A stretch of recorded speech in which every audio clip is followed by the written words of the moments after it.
We are live. We are live. Welcome to College Football's Peek Around the Corner with your host, Greg Flugar.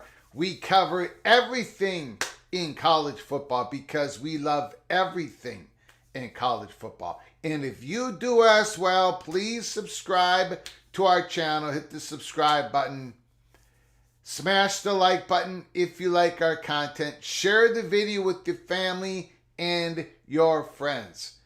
If you want to support this College Football Rebel Outpost channel, just with a donation, hit that $ down below where you make a comment and we'll get you a super chat as quick as I possibly can.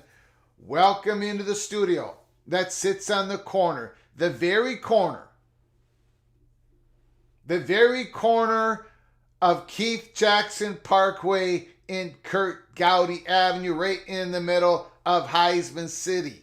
If you travel west on Heisman City, in Heisman City, on Keith Jackson Parkway, you'll run into the Holy Smokes Theater. If you take a right, if you go east on Keith Jackson Parkway, and you take a right on Kurt Gowdy Avenue, that is where our studio sits. And then if you keep going back south on Kurt Gowdy Avenue, you're going to hit the Any Given Saturday's sports book here in Heisman City.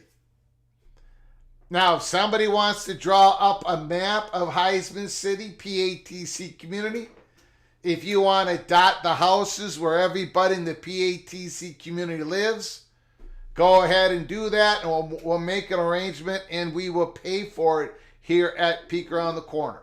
The PATC community is growing. I appreciate you all coming on in.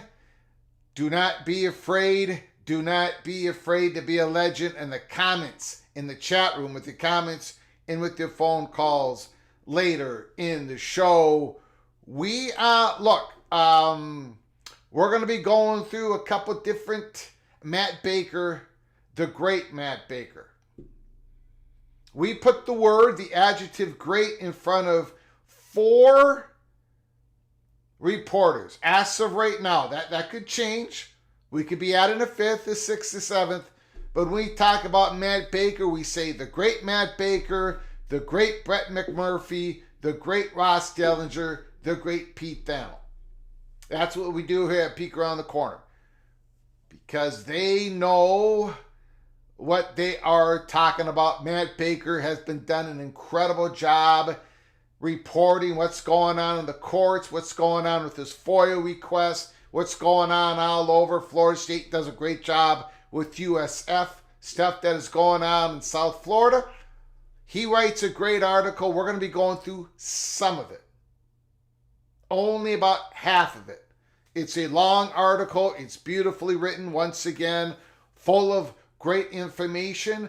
We provide a link in the description box. You can read the whole thing. But basically, he lays down the history. If history is to repeat itself, and it is, if history is our greatest teacher, and it is, things are going to get ugly, but things are going to probably arrive at a settlement, and things are going to get done. The ACC exit ramps, they're not open. They're not open. They're not open. A school is not going to declare themselves leaving the conference until they're sure they have their media rights with them. The exit ramps are not open. But the exit ramps are going to get cleared. Well before 2036. History tells us it's going to get ugly. It's going to get delayed. There's going to become a settlement, and it's going to get done. We're also going to be talking about Ross Dellinger's article this morning in Yahoo Sports. Holy smokes.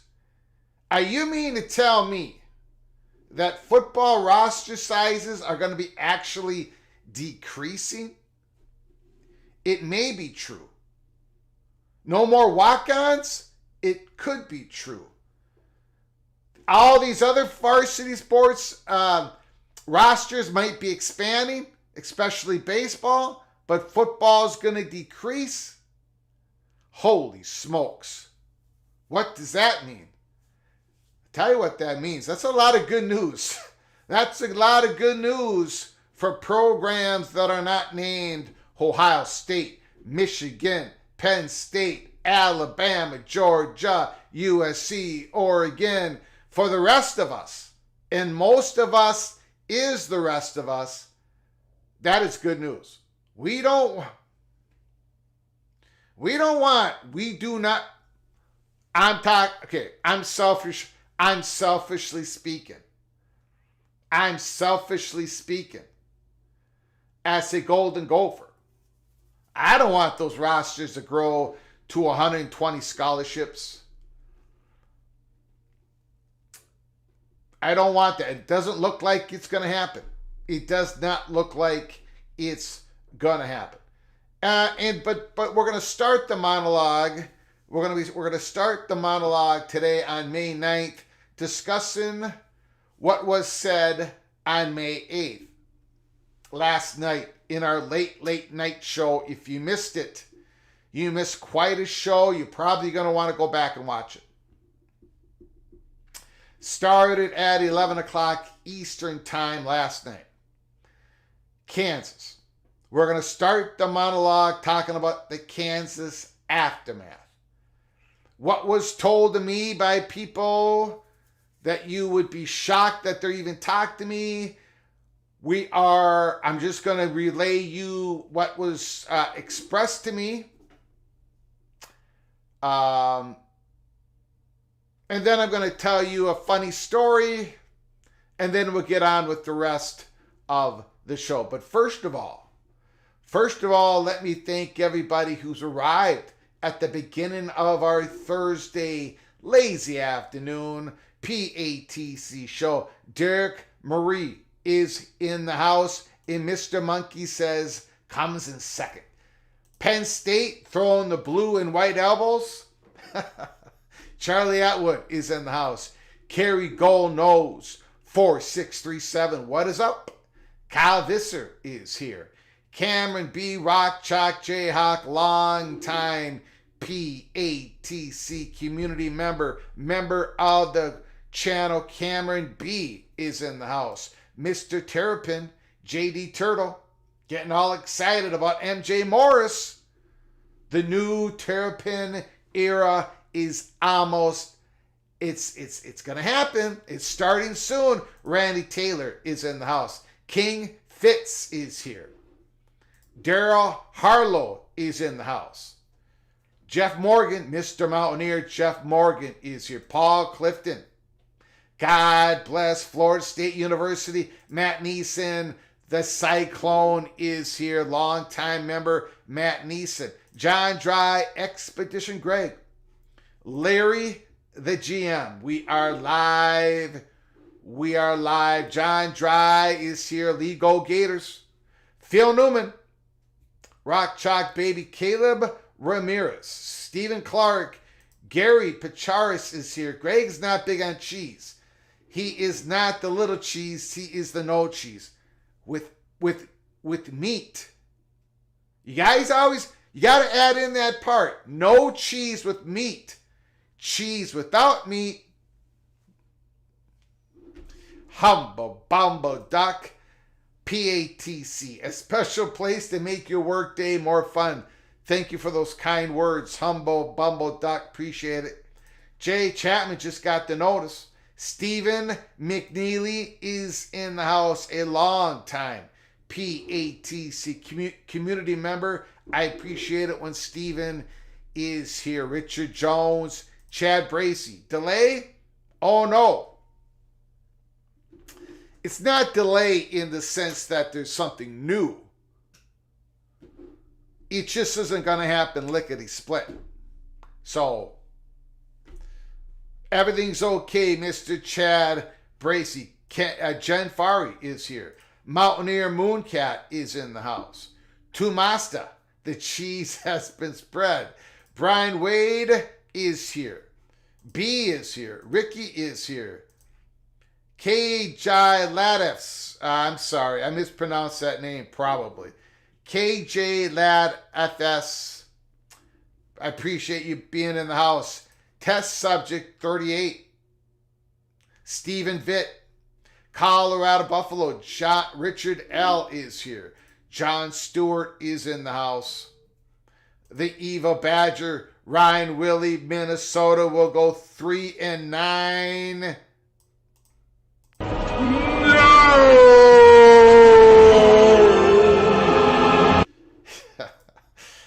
Mr. Hawkeye Immaculate is in the house. Sean is here. Justin Lucas, July 26th or July 27th. The odds of July 2027 are undervalued.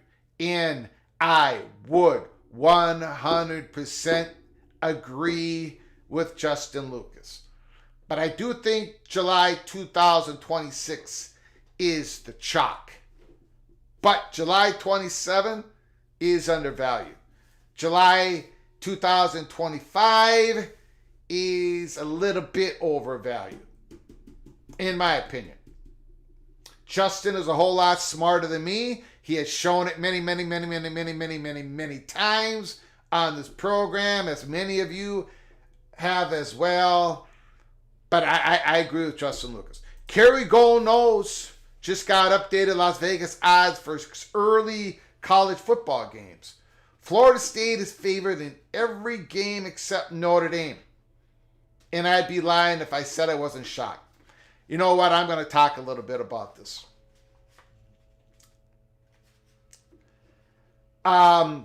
I am 100% sure.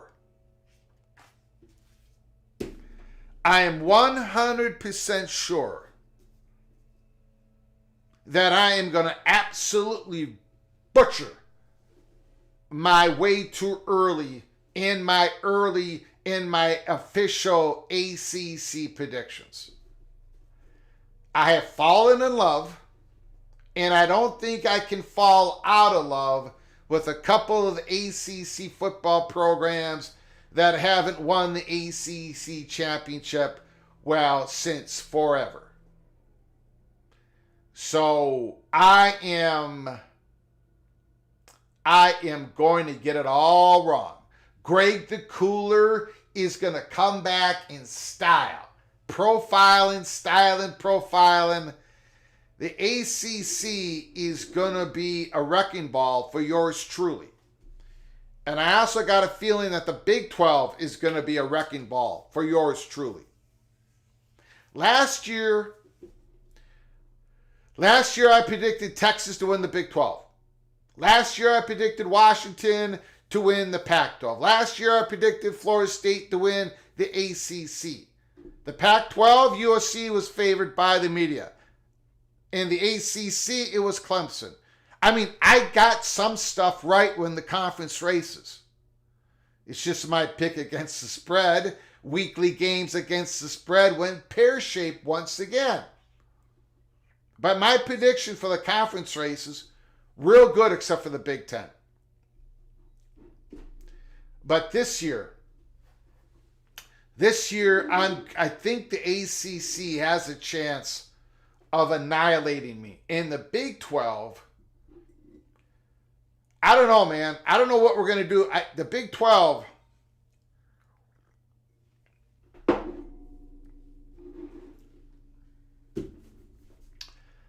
I might have a 5-way tie for first place. If I did that, would that be the cowardly way out? If I have a five teams tied in first place in the Big 12 by the end of the year, is that wrong? Tell me, is that wrong? Am I being a coward? Or am I being a genius if I do that? That's the situation that we're in. I think the SEC and the Big Ten, for me, are more clear. I think those two races are more clear, right? Ohio State, Oregon, and then we'll see if Michigan can pop again, Penn State can pop again, USC can get that defense going with Miller Moss, quarterback, see if they can pop in the top two. The SEC, of course, is Georgia. And then you got Alabama, you've got Missouri, you've got Texas, you got LSU, you got Ole Miss. Some order of those schools. I don't think Oklahoma's offensive line is going to put them in the top 5 or top 6. I think consensus is you can, those two conferences are more clear at the top. The Big 12 ain't clear. Cameron Rising, cool. But, he hasn't played much in his knee and everything, but whatever. Okay, I'll have Utah at the top. But then you got Kansas State. And Kansas State's going to be dynamic. You got West Virginia. Those running backs are no joke. You got Garrett Green, who's got a whole lot of snaps under him. If Neil Brown can figure out an offense for Garrett Green to be able to hike up that completion percentage from 52, 53, get it near 60%. Don't take his long ball away from him. He likes to roll out and just throw it way down. Don't take that away from him. But he's got to be more consistent in that, completing a higher percentage of passes. West Virginia got their secondary figured out last year. Are they going to have it figured out this year? Of course, they lose Beanie Bishop. West Virginia could be right there. Kansas is going to be right there. Kansas State's going to be. You got Ollie Gordon, Oklahoma State. I don't know. It's going to be Iowa State, the quarterback coming back this year, successful year last year. Texas Tech Red Raiders. McGuire, he's got a little bit of pressure now. The coach, his seat may get a little warm at the end of the year. We'll see what Texas Tech. I think it might be above my pay grade to even predict the Big 12 and the ACC, but I'm going to give it a shot. I am going to give it a shot. Ryan Willie, thank you so much for the super chat. Kerry Gold knows I appreciate it. Ryan Willie, February 1st is a key date. Florida State should wait and see what ESPN does. ACC could lose all the leverage. Well, Florida State might not have any choice but to wait to see what ESPN does. Right? I mean, again, I don't believe Florida State's going to be making any announcements saying, adios, amigo, amiga, we're out of the conference, and then they try to figure out if they have their media rights with them. I don't think Florida State's in the business of going way out on the limb. I don't think they're going to do that. So, Florida State needs that victory in the courts, or they need a settlement. And history tells us that a settlement is going to come. When, we do not know, but it is going to come. History tells us this. We're going to go through the Matt Baker's article of today. Yes, the ACC could lose all its leverage. Now, maybe I'm being naive on this, but I don't think we're going to be waiting to February 1st. That's the deadline. That's the deadline. That's the deadline. But I think we're going to hear before February 1st what the ACC is going to do. What ESPN is going to do with ACC's content for 2027 and beyond. I appreciate once again your generosity to the channel, the Evil Badger. Okay, everybody else, thank you for dropping on in. Dave DeJesus, Gene Watson, Almighty Finn, Laura Weiss, the Red Raider, and everybody else that I have forgotten. We have got a lot to get to today. First of all, and I will get you super chats and memberships as fast as I can, but we're going to get into the monologue. The first part of it is we're going to be talking about the Kansas aftermath. Heartland College Sports put out a tweet earlier today. So Kansas Twitter is literally talking today about going to the SEC based on a YouTube show most people have never heard of. So confused. When I read that reminded me of a story. I got to tell you this story. And then we're going to get back to that tweet.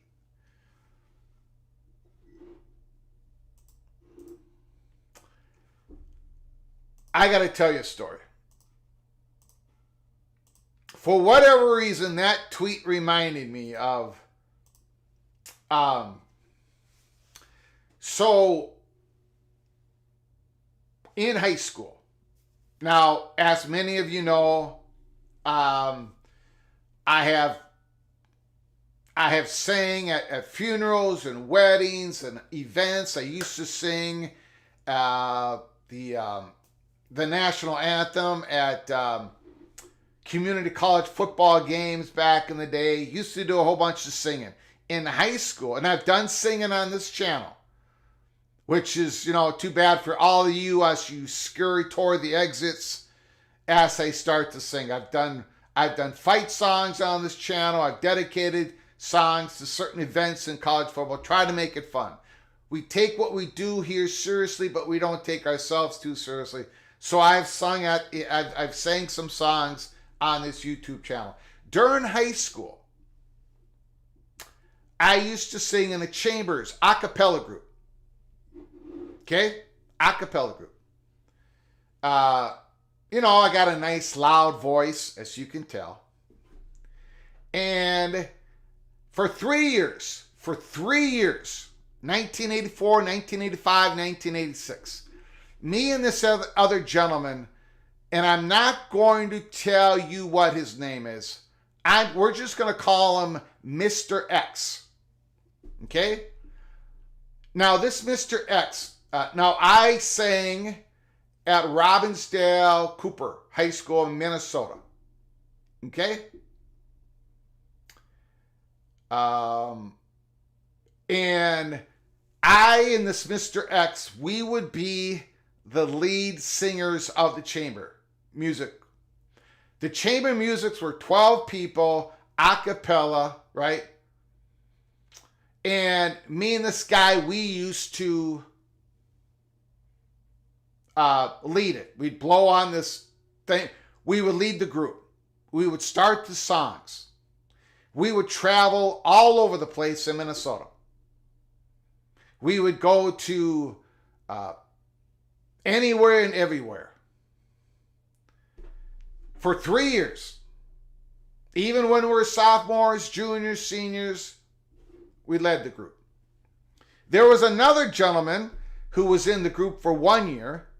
And I'm not talking about him. I'm only bringing him up because I don't want people to do I don't want people accusing of this certain person of being Mr. X. Mr. X is not Steve Zahn, the famous actor. Steve Zahn did sing with me. We sang next to each other. But this is not Mr. X. Mr. X happened to go out and be a famous, kind of semi-famous, whatever, very successful actor in the theater here locally in Minnesota, at the Orpheum Theater and other places. But I'm not going to reveal his name, and I'll tell you why in a second. Anyway, so me and this Mr. X, we sang next to each other. For years, we led the group. That was 84, 85, 86. A couple of years ago, let's say like 2021, a couple of years ago, my dear friend Terry Nord, and I will say his name, best friend of mine, Terry Nord, grew up with them, went to high school with them. He's a great basketball player, never sang a lick, right? Was not a singer, is not a singer. He went out in the front of his yard, and there was some gentleman in his neighbor's front yard who was putting up a for sale sign. It was a realtor doing this work, and Terry recognized him, and it was Mr. X. And Terry said, "Hey," and Terry said he couldn't remember the guy's name because he didn't really know him in high school. I did because I sang with him for 3 years. This Mr. X said, "Hi, Terry," and it shocked Terry that this Mr. X remembered who Terry's name was. They got to talking back and forth, back and forth. They haven't seen each other since high school, 30 years or more, 35 years. And Terry says, "Hey, you're probably wondering what's going on with Greg Pflugar, yada, yada, yada, yada, yada." And the guy looked at Terry and said, "Who?" And Terry said, "Greg Pflugar. You know Greg Pflugar. You sang with Greg Pflugar, that a cappella group." He didn't remember who I was. He had no idea. He didn't recall my name. He didn't know who I was. And Terry was stunned. So this Mr. X had more work to do at the front of this yard that he was trying to sell this house for Terry's neighbor. Terry runs back into the house. He gives me a call and he tells me this story. This was a couple years ago. And I'm going, no way. No way. We traveled together. We sang together. We led the group together. How could he not remember me? How could he not know me? And Terry goes, he doesn't know you. But he knew me. Terry says he knew me. So I said, Terry, this is what I want you to do. I want you to run back outside, go to that yard, go to Mr. X, and tell him that you just called me, and tell him that I don't remember him either. So that's what he did. Anyways, so getting back to the tweet.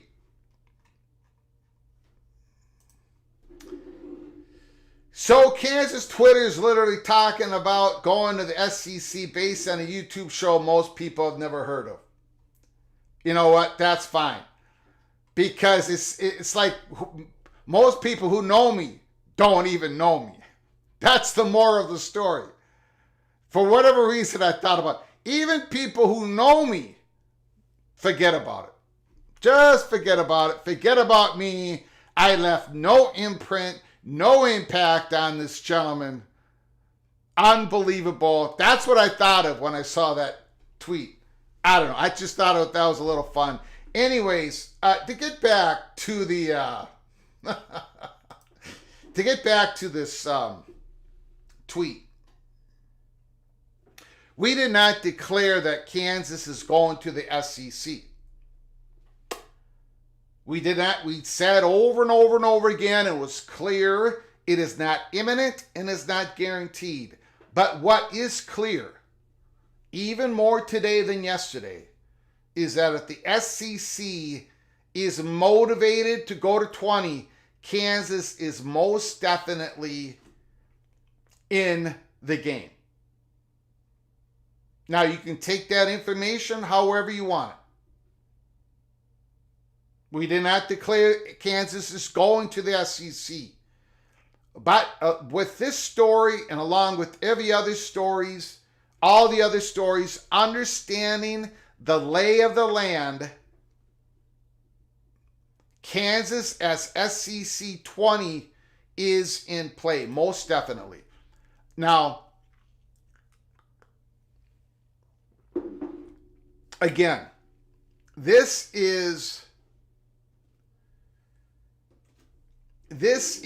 about if the SEC goes to 20. And Greg Sankey does believe that basketball is going to go upwards in their value. It's going to shoot upward in this new world. The conferences that benefit, we talked about this before. The Big Ten has benefited from growing, from lengthening its bandwidth, going to a national conference. Schools in their conference run in different lanes. In athletics, in research, it's diversity, it's diverse. In fact, the Big Ten is looking to make their conference just a little bit more diverse in the next expansion. The SEC is a regional conference. They can be a regional conference because they are the most powerful conference, the most valued conference, even though they remain a one-region conference in the country. They can do that. But to gain more value in this new world, they're going to want to be able to cover more lanes. They're wanting to grow their bandwidth. If they're not adding Ohio State, Michigan, Penn State, Notre Dame, USC, they're not going to be growing their football brand, and they're not going to be adding those schools that I just listed. So for SEC to expand their value, to keep up with the heavily diverse Big Ten, they're going to want to grow their bandwidth by covering virgin ground, North Carolina, Virginia, take the best football brand they can and Clemson and Florida State might be out of reach, and that 20th spot is going to be up for grabs with North Carolina State and Kansas. So, just the Kansas aftermath. We are not reporting that it's imminent. It's not. We are not reporting that Kansas for 20 is guaranteed. It's not. We started the program yesterday. In the middle of the program, we said that. At the end of the program, we said that. And yet, we still get tweets like this. Kansas Twitter. The folks at Kansas know this is not imminent. They know this is not guaranteed. They know this. But they are in play. It has come across our desk, and we have been Dr. No for months on this channel, as you all know. Because you're the ones who are experiencing me saying, nope, nope, nope, nope, to all these grand theories of AC dissolution, Texas A&M to the Big Ten, Florida State getting out of the conference in 2024. And I keep saying, nope, nope, nope, nope. This is in play. Now, today, I've had the opportunity, the privilege to talk to more people in the industry because they know that I know certain avenues of information. And yes, they do agree that Kansas would be a player if the SEC found economic reasons to go to 20. Because that economic reasons is not going to be to add another football brand. Maybe 17, maybe 18, but not if they go to 19 and 20. It's going to be about having more diversity in their conference to cover more of the lanes, revenue-making streams within the conference, big basketball sponsorship that could be coming down the pike, and everything else that's involved. Demographics that is willing to spend money on college athletics. There is one when it comes to the Kansas Jayhawk basketball brand. Just like North Carolina, of course. Big state of Virginia, a whole lot of the demographics, even though it's not intense, there is not a Cavalier fan base intensity. We all know all that stuff. But still, they want to grow their footprint if they have to expand again. And I'm going to tell you, the SEC is going to have to expand again because the Big Ten is going to expand. And it's all about market, keeping your space in the market, college market. Anyways, that is the Kansas aftermath. If you want to ask questions about it, in the chat room, super chat, give me a phone call later in the show. We will get to it. Now, again, Matt Baker, the great Matt Baker, Tampa Bay Times. We've been saying over and over and over again here at Peek Around the Corner, Florida State, Clemson, North Carolina, and I got a feeling at least one other, if not three others, will be leaving the ACC at some point. It's a matter of when, and it's a matter of how much, but it's not a matter of if. 12 conference realignment lawsuits lessons for Florida State, ACC, and Clemson. The Tampa Bay Times, Matt Baker, we examined a dozen previous lawsuits involving schools, conferences on realignment. Here's what we've learned.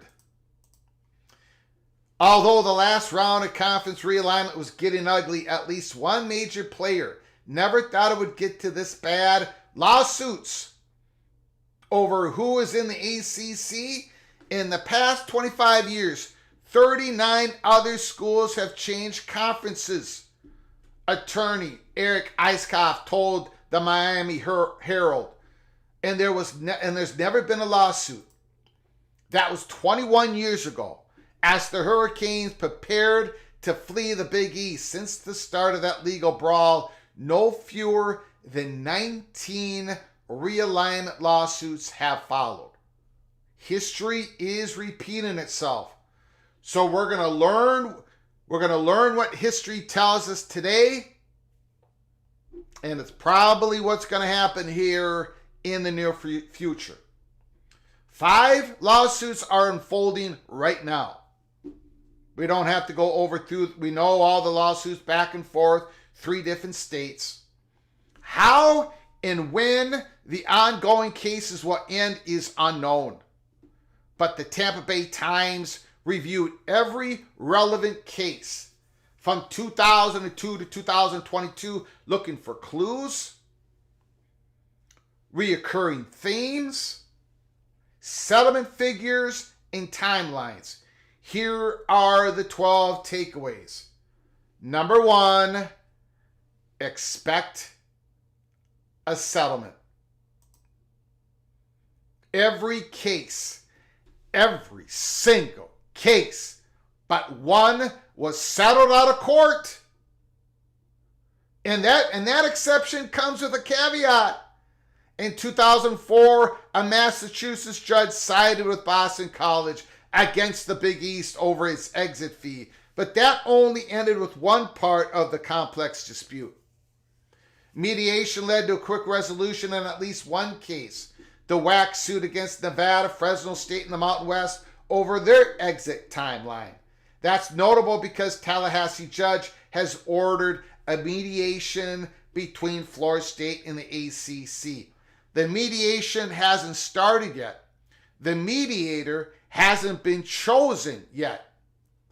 The ACC and Florida State have yet to combine to agree on a mediator, and they were successful in pushing back the deadline on agreeing with a mediator.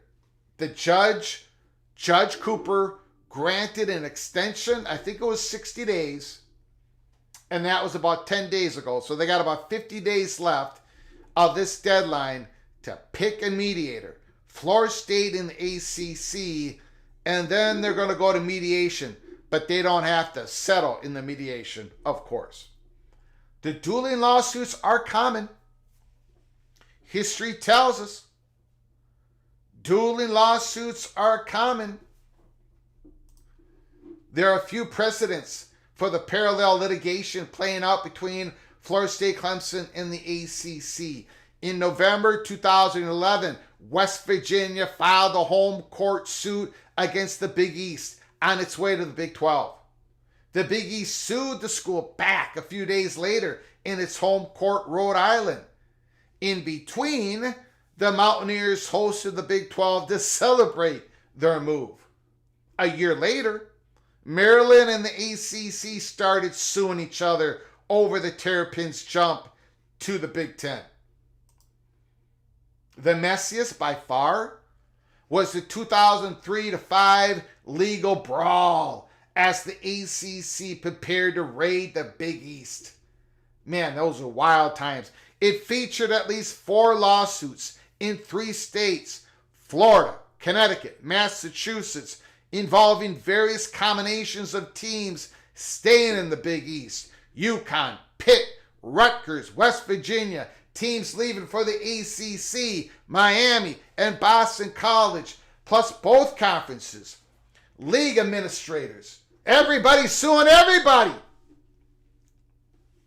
Virginia Tech began one suit as a plaintiff on the Big East side, but withdrew on the eve of a court date because it too was leaving for the ACC. Awkward indeed. This could take a while. Litigation involving Big East exodus began in 2003. We just read through that. Those were the players in that. This could take a while. The average case or set of dueling lawsuits took more than 10 months to resolve. The 2010 WAC Mountain West suit only lasted a month. It took about 3 months to settle the Big East lawsuits with West Virginia and Pitt around 2012. But those cases were relatively easy. The harder ones took at least 15 months.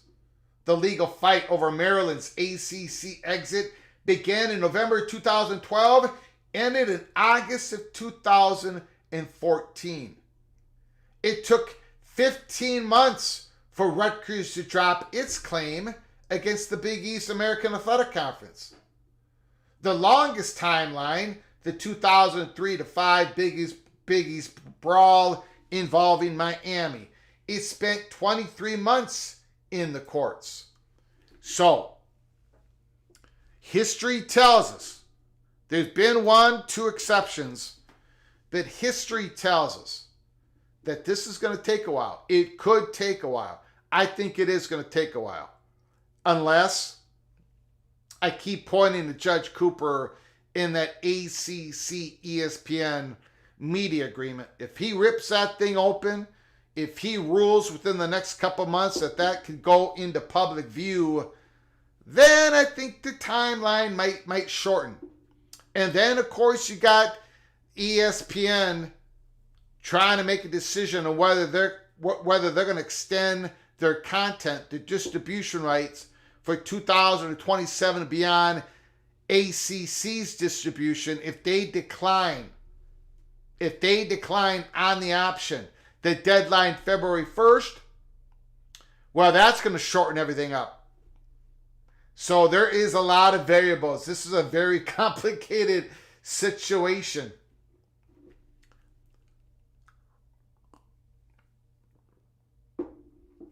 But here is the PATC money shot of the article. Again, Matt Baker, Tampa Bay Times. This is the PATC money shot. Exits are at best delayed, not stopped. When schools have gone in to this process of getting out of a conference, they get out of the conference. They're gone. They're not gone yet, but they're gone. They're leaving. That's why I keep hammering it. Clemson, North Carolina, Florida State, and probably at least 3 others will not be ACC members in 2027 at the latest. PATC is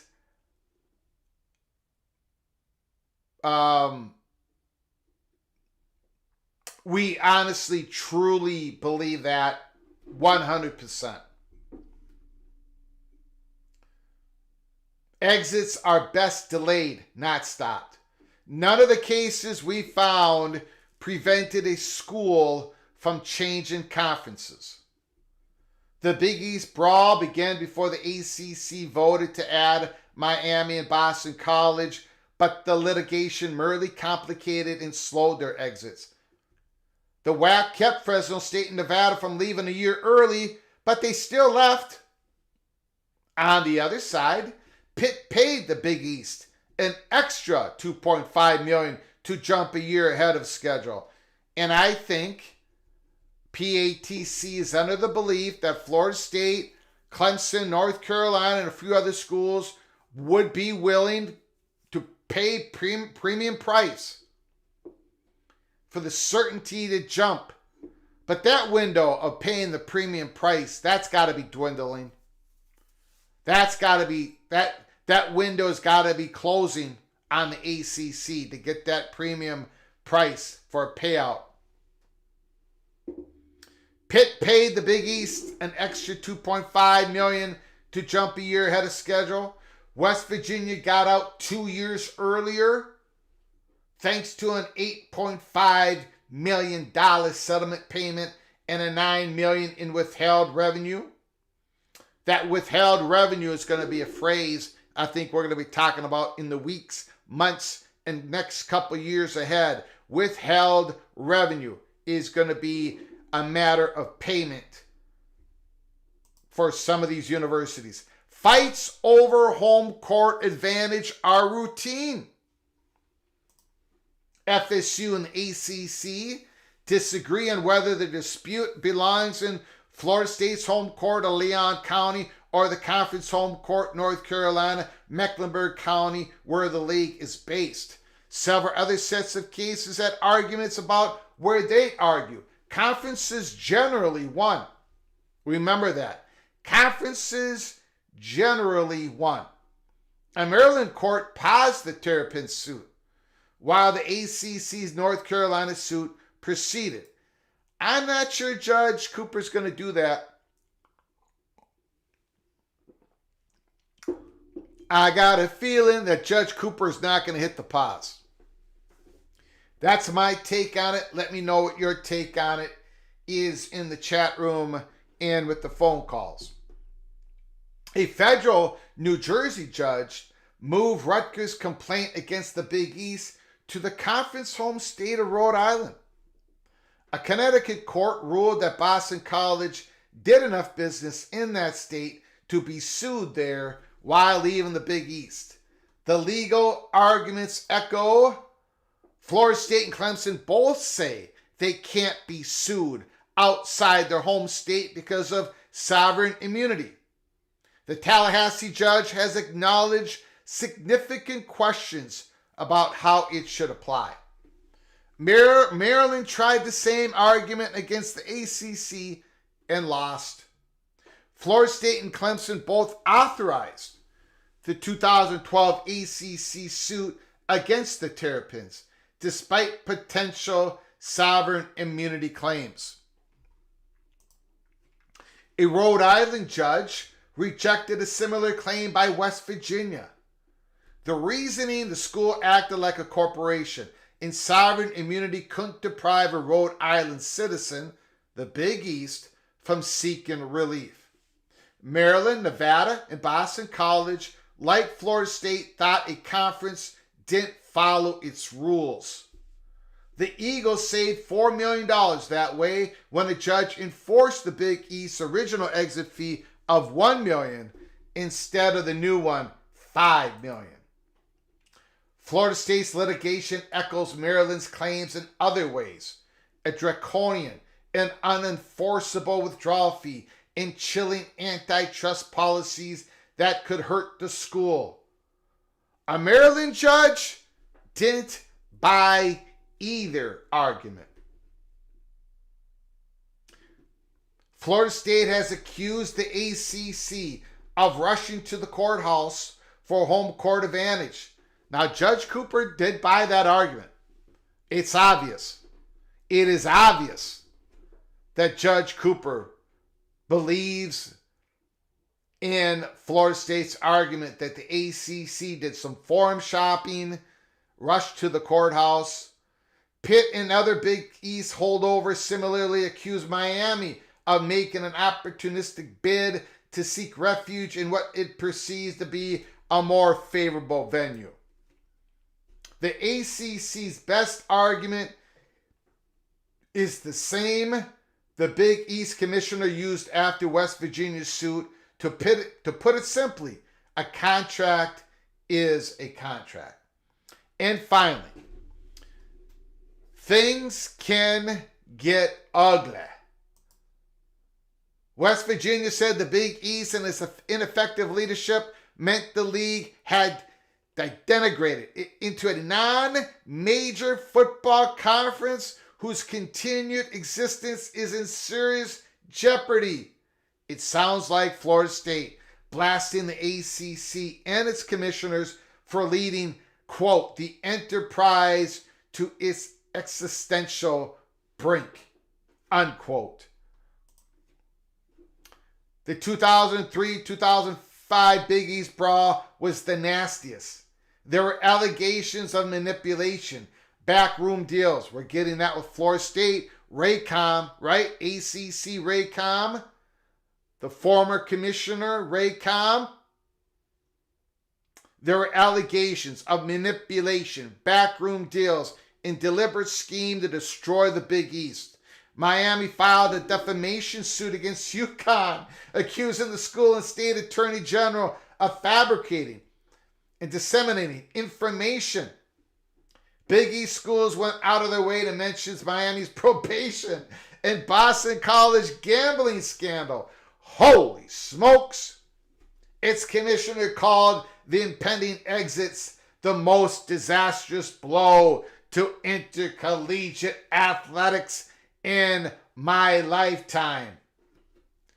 And finally, Rutgers athletic director told the Associated Press that Boston College actions were akin to being a traitor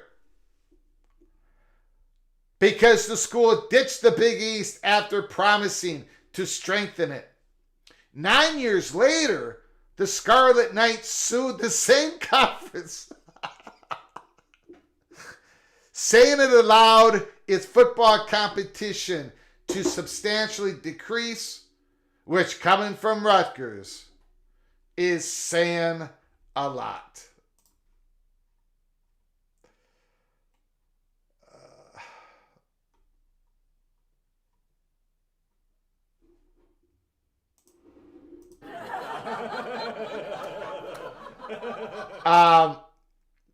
So there it is.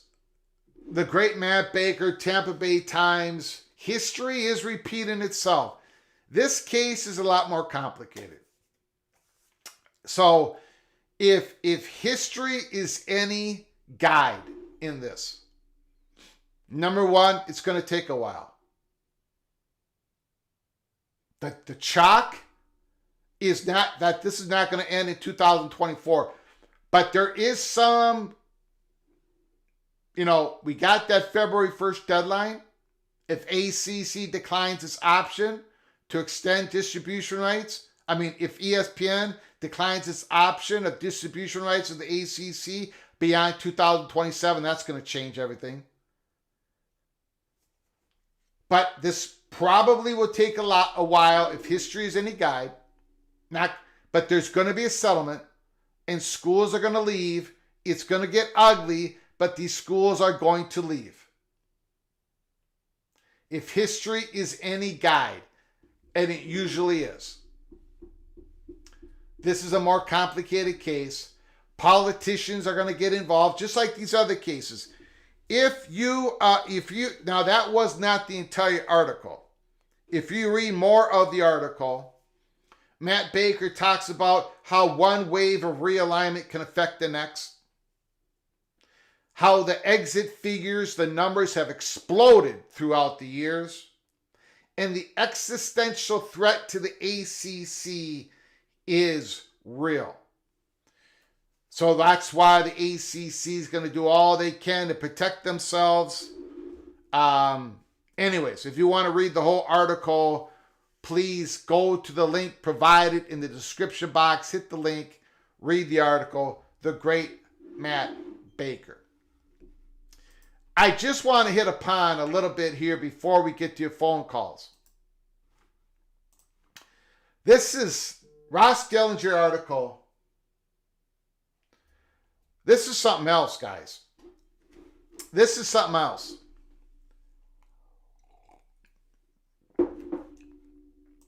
Could a new college compensation model be the end for football walk-ons? Can you imagine?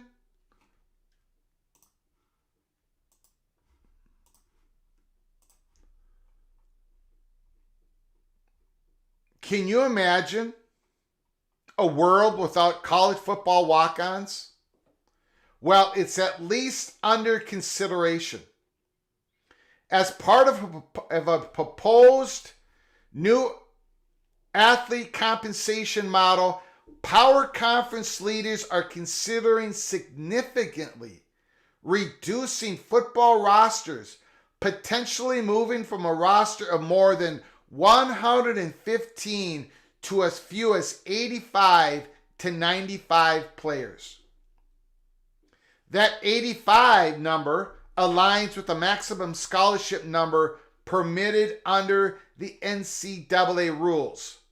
The concept circulated across administrative meetings over the last week is a part of what could be a sweeping and historic transformation of the industry in the coming few months. All of it rooted in the settlement agreement of various antitrust lawsuits. That $2.9 billion in back damages, that's part of it. Negotiations over a settlement are deep enough that the NCAA and college executives are socializing plans of the new compensation model, which we've been talking about for days here at Peek Around the Corner. You could see schools distribute to athletes more than $20 million annually starting as soon as next year. An overshadowed, impactful piece, and this is what we're talking about today. On May 9th, Ross Dellinger, Yahoo Sports, an overshadowed but impactful piece of the proposed new model is the addition of roster limits by sport and the expansion of scholarship. While the model, this new compensation model, features new roster limitations, it removes scholarship restrictions by permitting schools to expand financial aid to the entirety of the sports roster positions. For example, under current rules, the NCAA permits schools to distribute 11.7 scholarships across a baseball rosters of 32 players. That's been going on for a while. There's been some conferences that have wanted to expand that number, right? The SEC, the ACC. Under this new potential new model, a school could, if it chooses, to distribute full scholarship across all 32 spots. Now, we've talked about this before. It's not going to be a one-size-fits-all in this new model. There is going to be no one athletic department that is going to look exactly like the other athletic department, even in its own conference. I'm just going to use this as an example. If baseball can go from 11.7 scholarships to 32, Vanderbilt's going to do it. They're going to pile their cash that they get, and they're going to invest even more in their baseball program. Hold on to your seats, hold on to your butts. Vanderbilt's going to do that. There's going to be other schools that are going to be doing that, or close to that. Maybe not all. Might not fill up their whole roster with scholarships. But there are going to be athletic departments, rich ones, the middle ones, the bottom ones, when it comes to resources, are going to be picking their spots and what they invest in. And this gets back to what we talked about yesterday when it comes to basketball. Some basketball programs are going to be elevated even more in value. Kansas, for example, UConn. Anyways, back to the article. However, the new roster limit for baseball and other sports has not been defined. Those briefed on the matter caution that the idea is only under consideration and conversations are steadily evolving. While there continues to be heated debate over the football roster figure, a plan socialized with administrators as well as coaching staffs entails a reduction in the 120-person football roster by as many as 35 spots. The concept would eliminate all walk-on positions at most power schools, though programs are not required to provide scholarships to the NCAA maximum of 85. The possible move, in that huge reduction is rooted in legalities. Permitting scholarship expansion is a way to avoid future antitrust lawsuits related to athlete restrictions. It also affords schools more freedom to strike a balance with the federal Title IX law requiring equal benefits to men's and women athletes. The news of a potential 85-man football roster was met with backlash over the last week as league commissioners shared the news with athletic directors and coaches. In an odd twist, the NCAA recently increased the football roster limit for the preseason camps from 110 players to 120. Most programs normally keep about 100 to 120 players on a team. The NCAA rules prohibit more than 70 different players participating in a single game. Lowering the roster figure, bringing that number down to 85, actually would put the FBS more in line with other divisions and even professional sports. FCS, 63 players can be on a partial scholarship on a roster size of no more than 85. In the NFL, franchises hold 53 players on an active roster, with another 16 on a practice squad. While football scholarships figure may remain same as its roster size shrinks, other sports are anticipating an increase. Schools aren't required to expand upon scholarships, but the belief in a hotly competitive recruiting market is that they will if afforded the opportunity. For instance, the SEC has for years encouraged NCAA leaders to expand the 11.7 scholarship limit on baseball. A removal of such a restriction could see baseball rosters swell with more financial aid.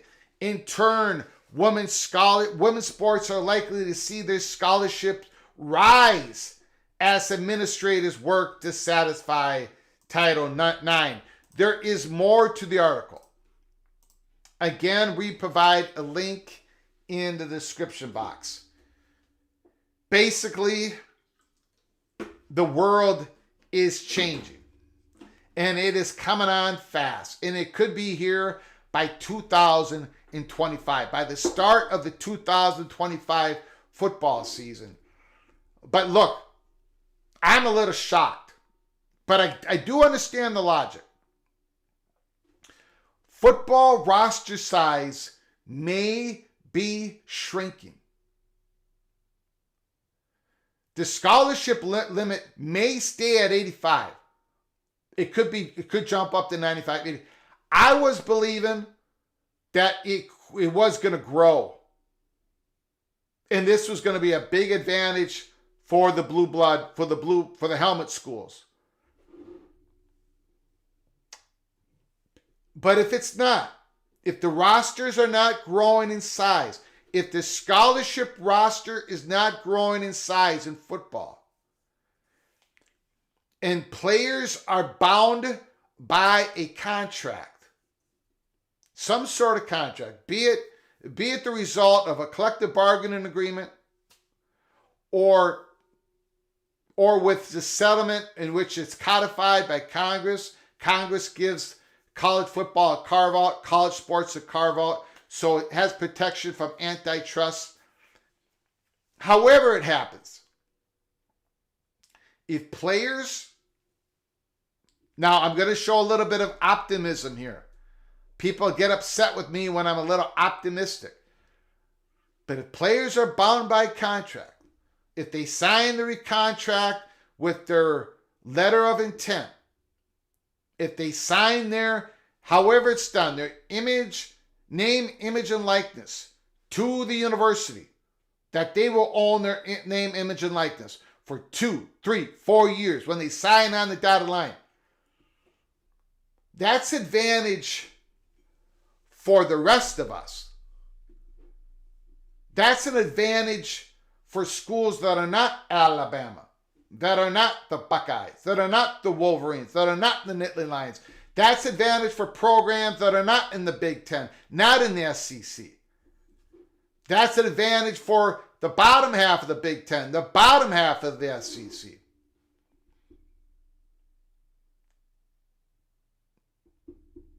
Because if there is a recruiting success for a school that may not have the ability to extend its salary cap all the way to the top, but they had a really good recruiting class and those student athletes are bound by the contract, and the big schools with all that money cannot extend their roster size, I'm going to get yelled at. The whole PATC community is going to yell at me. Everyone's going to yell at me. We might see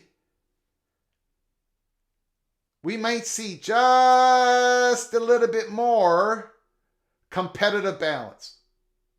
As crazy as that sounds. Greg, you're crazy. Greg, you're crazy. Alabama's going to have a football a cap of $20 million. And they're still going to have all this outside NIL money. How do you expect Oklahoma State to win any recruiting battles with Alabama? They weren't winning those battles anyways. But in this new world, and Ollie Gordon is going to definitely stay at Oklahoma State because he's bound by the contract. He cannot be poached. If you do a good job recruiting, if you do a good job developing, if you do a good job having a relationship with your student athletes, I don't know, this might give a little bit more competitive balance. The next 20 years might be a little bit more competitive versus the last 20 years. An expanded playoffs, no more democratization in the playoffs, more exposure. Am I crazy?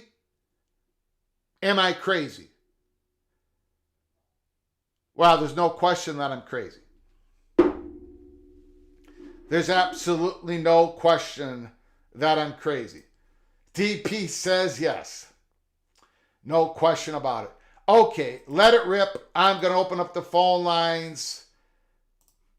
763-260-1333. Give me a call. Let me know how wrong I am about everything I've just talked about on today's show. Give me a call. Do not be afraid.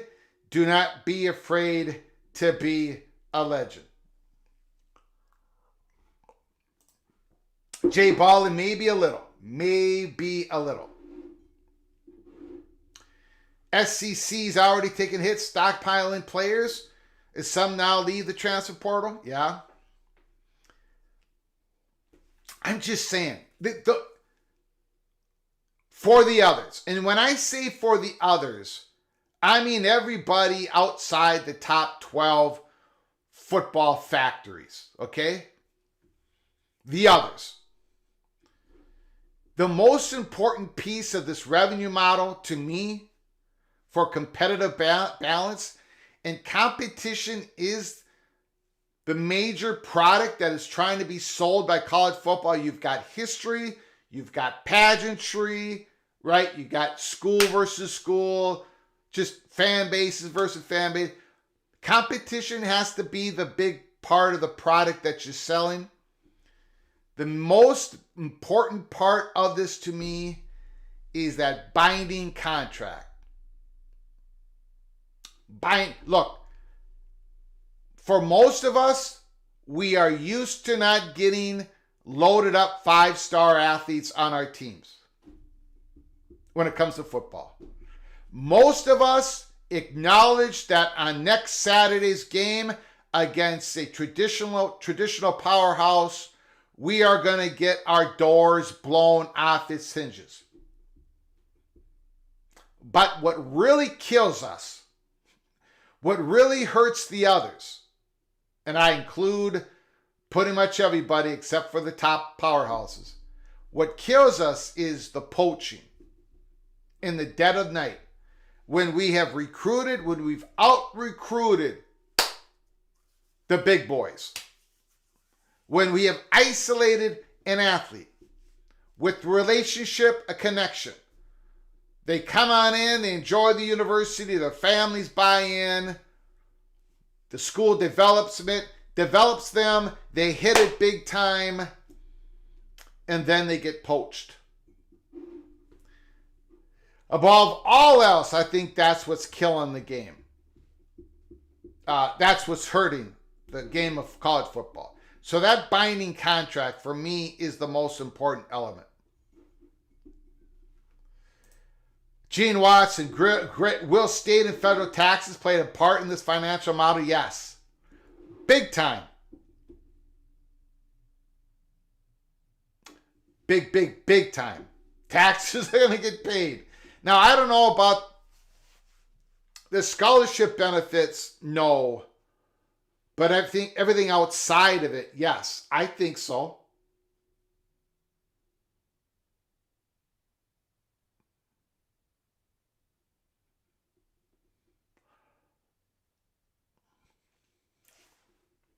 Give me a call, 763-260-1333. The lines are open. Jay Baller, the NIL portal, NIL is killing the game. The NIL is going to remain. It has to, legally. A student athlete has to be treated in the same way as a student does. Now, the question is, and we don't have the answers, but the question is, on NIL, is part of the process going to be, if the student athletes are not employees, it's a part of the process, when they sign the letter of intent, is part of the process is that they sign their NIL, their name, image, and likeness, to the, to the athletic department. Right? Basically, this, my name, image, and likeness belongs to you, and this is the compensation that I'm getting from this date to this date, as long as I remain eligible because I'm going to school, grades, whatever. That is going to be, NIL is going to remain, but it's probably going to be different.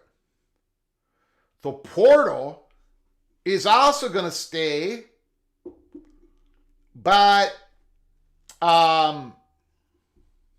hey, if your contract runs out, you can go in the portal, but you do have a binding contract, just like a professional player, right?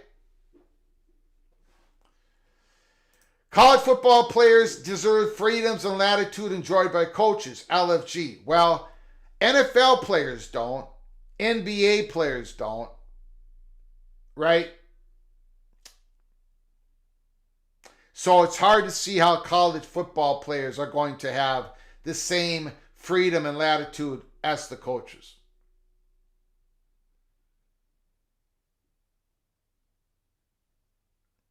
That's just how it is.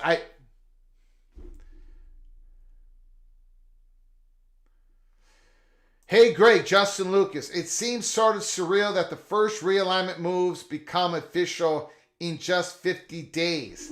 Wow. Any plans for a midnight New Year's Eve type show on July 1st and August 2nd? You're talking June 30th. Midnight June 30th. For July 1st.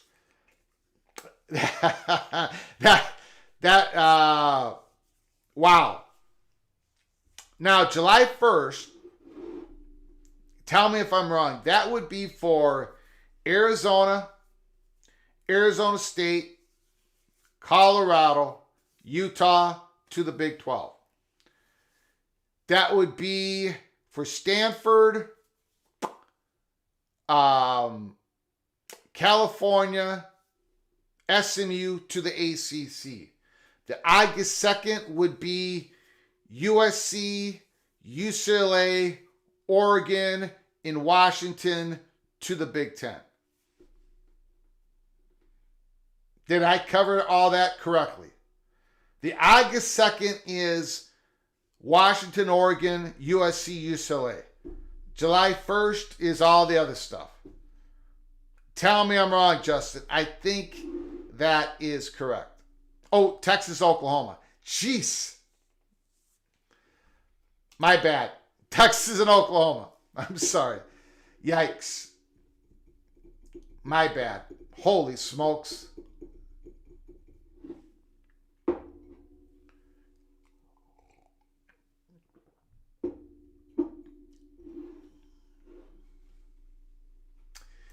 If LFG goes on to say if college football players become employees, that's an entirely different equation.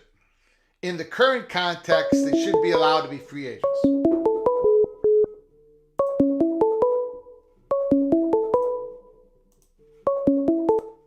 Call from Immaculate. Immaculate, Mr. Hot Guy. The floor is yours. How you doing, sir? I'm good. Just came back and saw that no one had called yet, so I'm like, well, shoot, maybe we should deep dive some Kansas. Yes.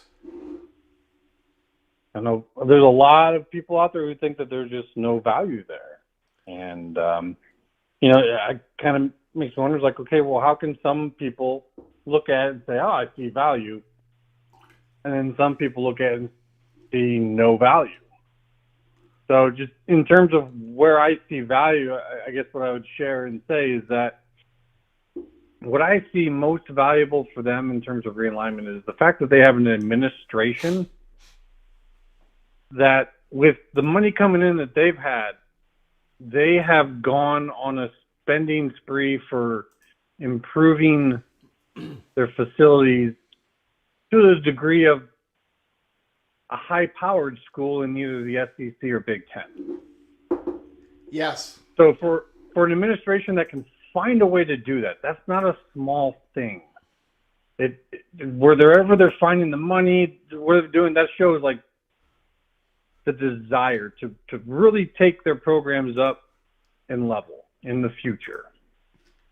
And so to me, that's what I see. And I've kind of all along thought eventually they're going to the Big Ten, and they knew that. And so that's why they were spending all this money, is to be up there and compete against some of the larger programs. But now we have this situation, and does this mean now that they have maybe two potential suitors? I mean, is there more demand than there is supply, so to speak?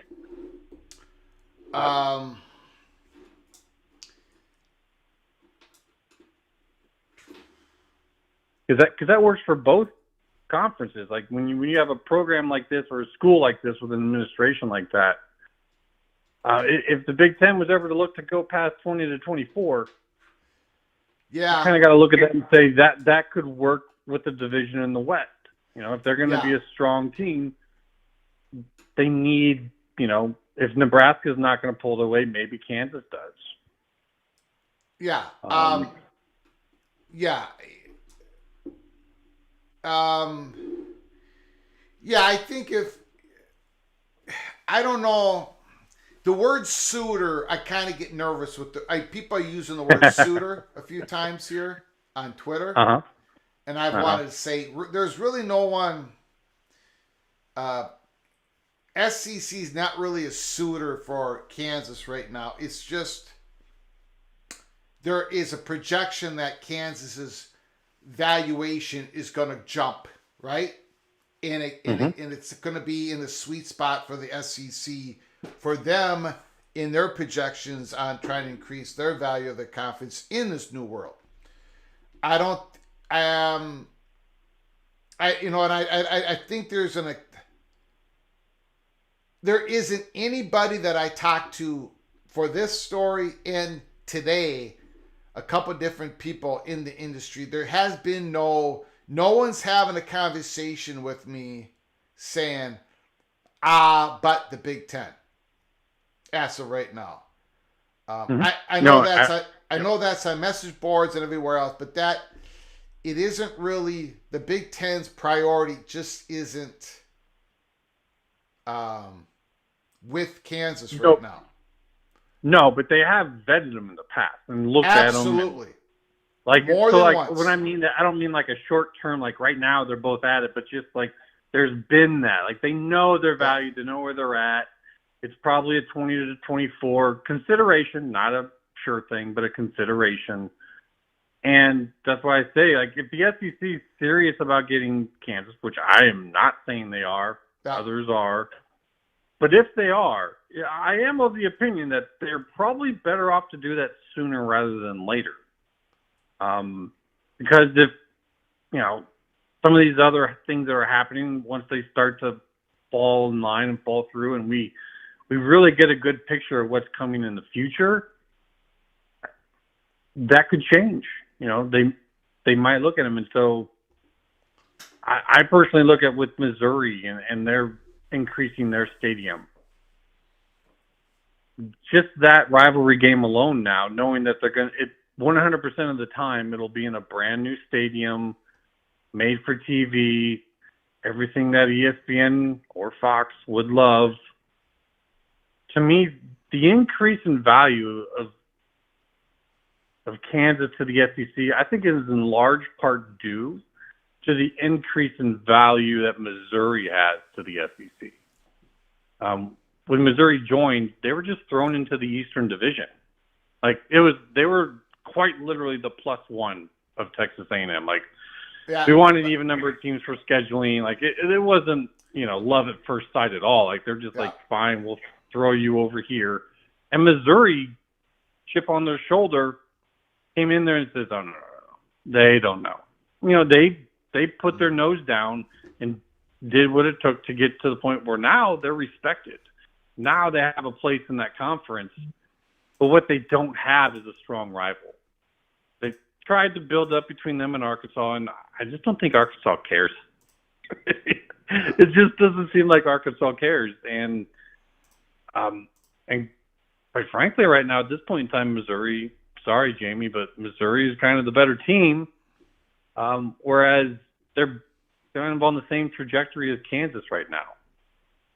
Yep. So that's kind of where I'm seeing that is if as an entity the SEC is looking at saying Missouri is not going to go away. They are going to put themselves in places where we have to put them on TV. At that point in time, maybe Kansas as the fourth edition, not, this people getting this idea like, oh, the SEC's in love with them. They're coming to get them. Like the fourth grab, and having that rivalry with Missouri because of now Missouri's increased position. I think that there's more value there as a whole. Like when you take all the little parts, I don't know what you think about that, but I think that the Missouri thing is kind of the fascinating part of this. And the Missouri thing has been mentioned to us, so that is part of it. So, all of what you say is absolutely true. It's all under consideration, and it's going to get serious if and when. Well, if or not, no, when the ACC implodes, and then there's going to be a time.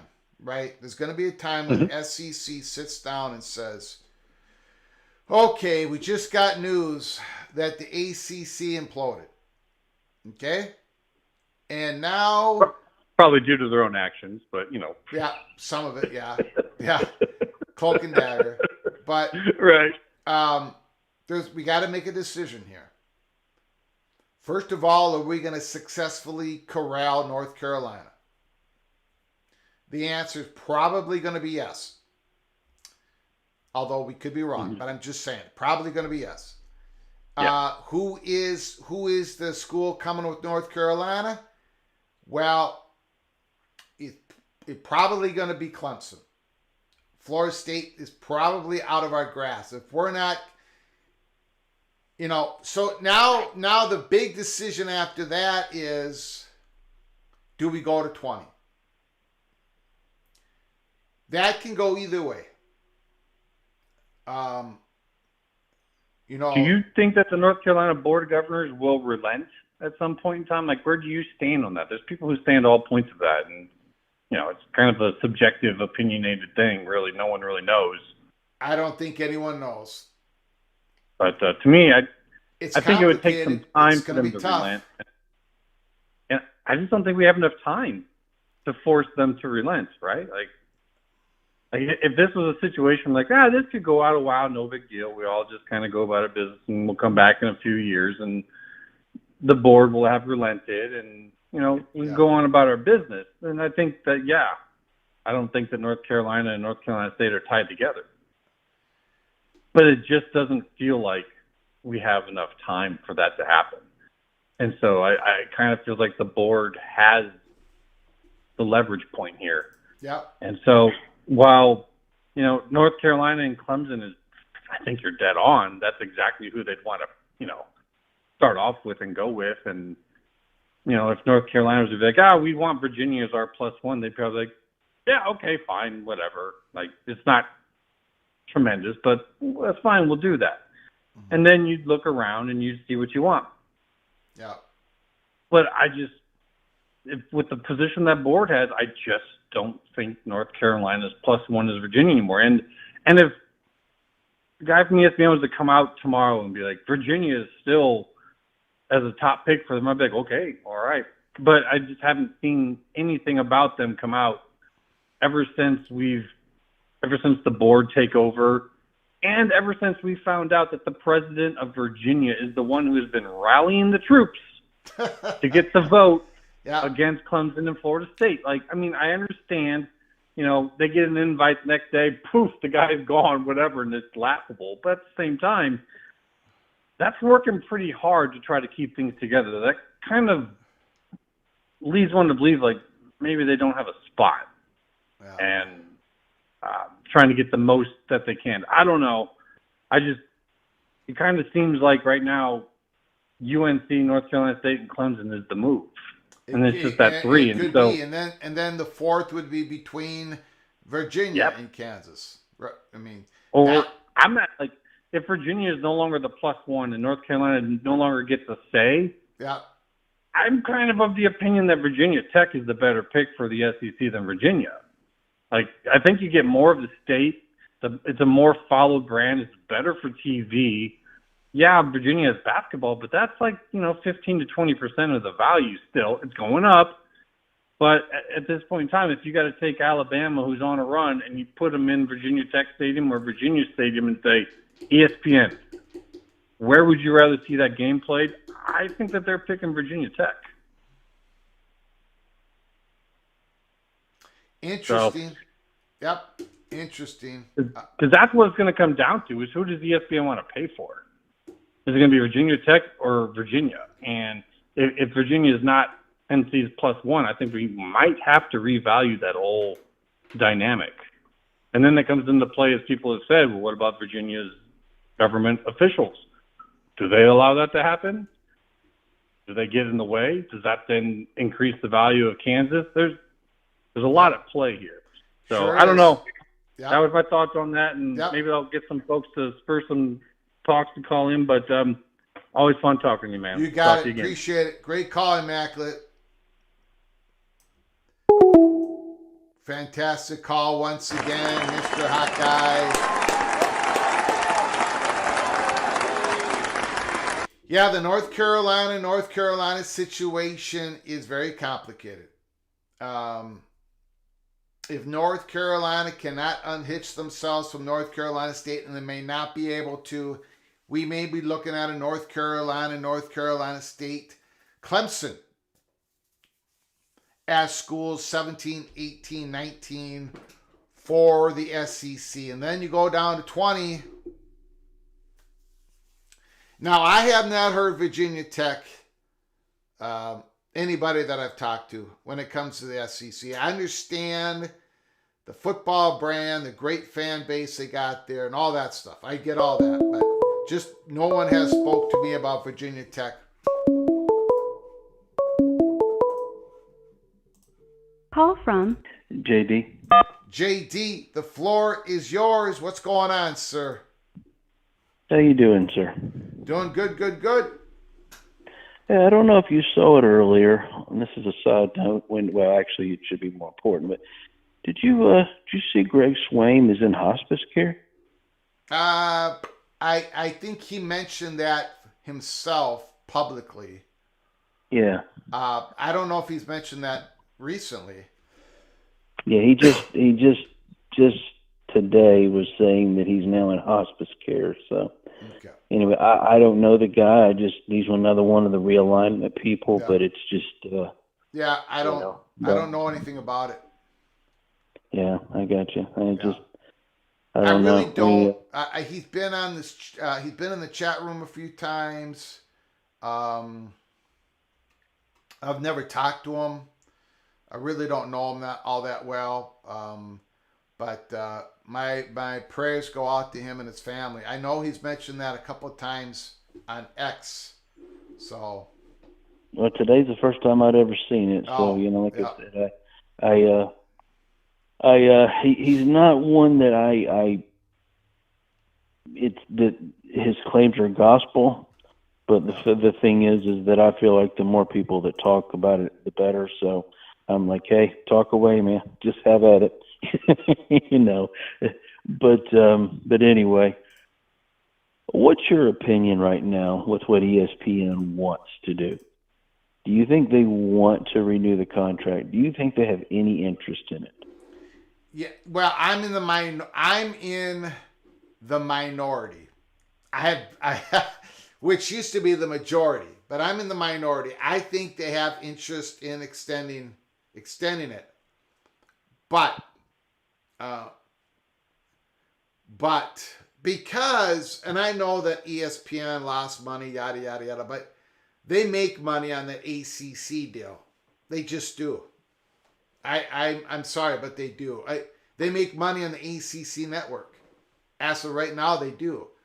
But I do not have a good answer for you. I cannot defend my position very well, because then the next question is, well then, Greg, why haven't they announced that they're extending it past 2027? And I don't have a good answer. So that's my position. I think they want to, but I don't have a good defense of what I'm why I'm thinking what I'm thinking. I got you. Well, there's no wrong answers, because we don't know the answer. We're just making a lot of assumptions, and I have my opinion that they have no interest in extending the current deal.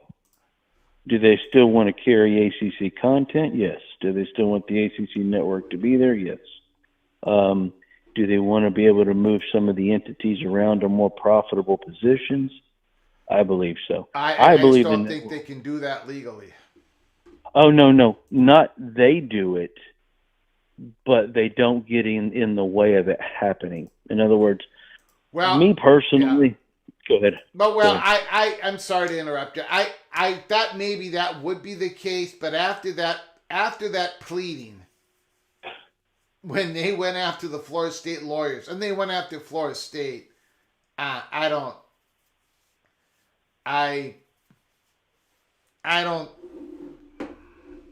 know. Go ahead. I don't know that FSU and ESPN are going to be doing business together. I don't mean that at all. I don't think they will be. But it just doesn't make a lot of sense for ESPN to be letting everybody twist in the wind. And listening to what you were talking about earlier about, the likelihood of FSU or anybody making any announcements this summer are probably not likely. I understand the logic, and I would say there's a greater chance that you're right than what I have said before. But the thing that still sticks out to me is I don't believe FSU can allow this to go an additional year and take the chance that ESPN does extend the deal. I think you need to force their hand. In other words, if you announce that you're leaving, and I understand there's a lot of roadblocks and a lot of hurdles and obstacles and things along those lines. And I'm not even saying that it's necessarily even possible.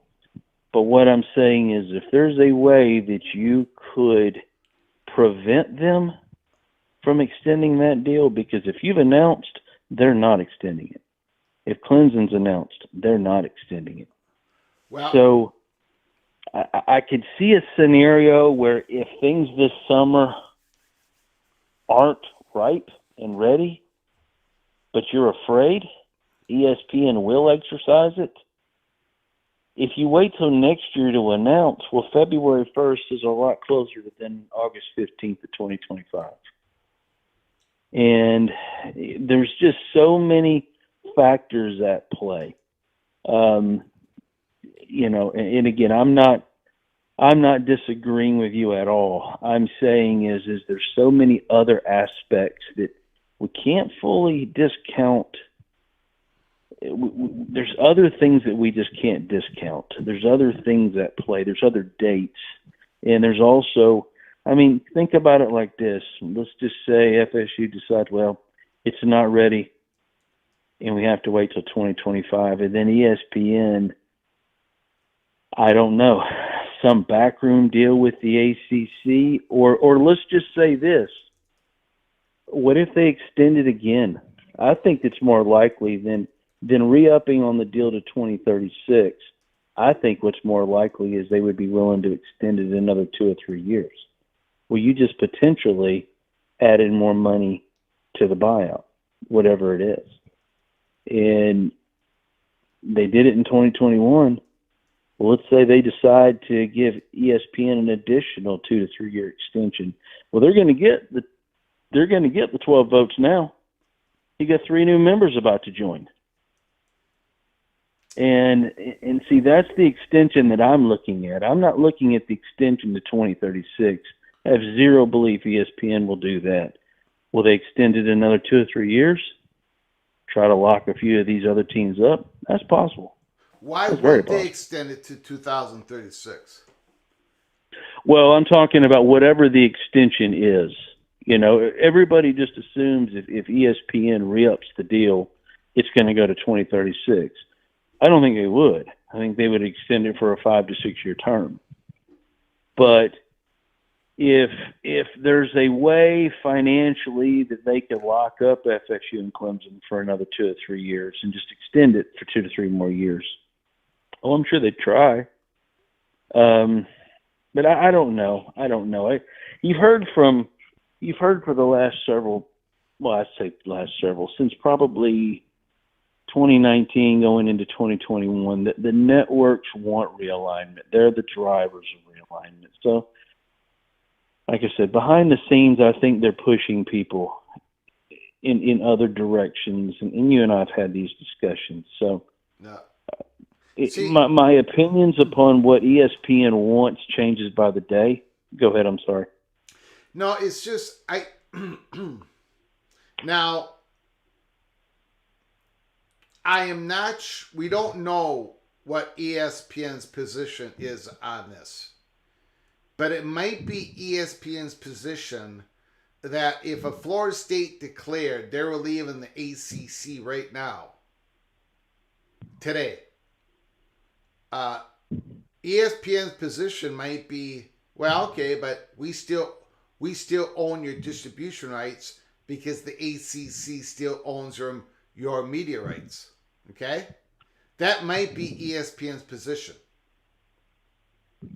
So, again, if Florida State declares they're leaving, if they file a notice of withdrawal and they're gone for July 1st, 2025, and we're going through the courts and everything, and things keep getting delayed, and ACC hasn't settled, and the rulings have gone pear-shaped for Florida State.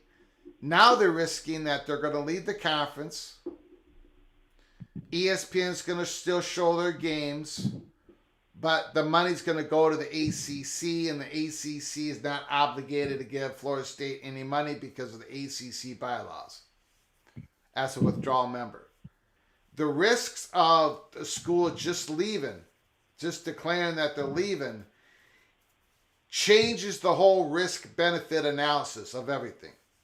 Clemson, they have made sure to let the courts know that they have not withdrawn. Florida State has made sure they've let the courts know that they have not withdrawn from the ACC. I think this is the biggest reason why the dissolution theory wasn't going to work, because it was going to, I don't want to go down the rabbit hole, but yes, sir. I'm familiar with the dissolution theory, and it's all based on North Carolina law. Yeah. And if they dissolved, what they would do first they would seek to try to fire Jim Phillips, and they would try to fire some of the leadership and then try to dissolve. But the problem is you'd have to get, 2/3 or 3/4 to fire Jim Phillips. So if you're going to have 3/4 of the conference that wants to leave, my goodness, it's done. That's going to be difficult. I don't know. There's been some things that I've read in the last couple of days. Some of our contributors have offered some opinions, and they're one in particular. He's kind of like a historian on FSU. I mean, he knows every dotted I and crossed T for the last 40 years. He could tell you who was in what meeting where and whatever. And he's brought forth some really good arguments that ESPN and the ACC aren't contractually permitted to retain FSU's rights once they leave. FSU never granted their what's the word? They didn't grant them their rights in totality. They only granted the rights needed to perform under that specific contract. So if they're not under that specific contract, those entities don't retain their rights. And then he was using contract law and everything else. It made a lot of sense to me. I mean, but it just, anyway, I think that's, I'm not going to get off into that, but there's just been some fascinating aspects of it. But I just keep going back to ESPN and what they want. And the other thing that, and I'm gonna finish up with this because I got a million different things I'd like to bounce off of you, but there's only so much time, right? When they're wanting to make the contract public, okay? In other words, the ACC is acknowledging that FSU can have access, or Clemson or anyone can have access to the contract, but they don't want the contract made public. Yep. In your personal opinion, what is the reason they don't want the contract made public? Why are they fighting so hard? Because I think ESPN